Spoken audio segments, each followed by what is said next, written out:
మహిళల సంక్షేమం కోసం ఎన్నో చట్టాలు చేసి సంక్షేమ పథకాలు అమలు చేస్తున్న ముఖ్యమంత్రి వైఎస్ జగన్మోహన్ రెడ్డిని మళ్లీ సీఎం చేసుకునేందుకు ఫ్యాన్ గుర్తుకు ఓటేయాలని ఎమ్మెల్యే బాలినేని శ్రీనివాసరెడ్డి కోడలు బాలినేని శ్రీకావ్య కోరారు.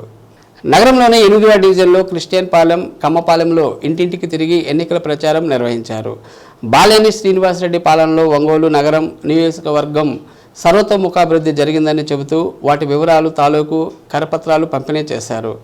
గతంలో ఎన్నడూ లేనంతగా ప్రజలకు సంక్షేమ పథకాలు అందజేయడం జరిగిందన్నారు. ప్రతి ఇంటికి మేలు జరిగిందని, దాదాపుగా ప్రతి ఒక్క కుటుంబం లబ్ధి పొందిందని తెలిపారు.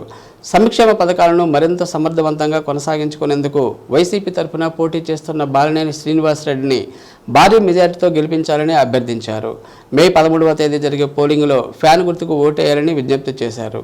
కార్యక్రమంలో వైసీపీ డివిజన్ అధ్యక్షుడు తేళ్ల విక్టర్ పాల్, పట్రా బంగారం, పిఎస్ కన్వీనర్లు తేళ్ల దిలీప్, తేళ్ల అవినాష్, యానారావు, క్రాంతి, తేళ్ల యేసుపాదం తదితరులు పాల్గొన్నారు.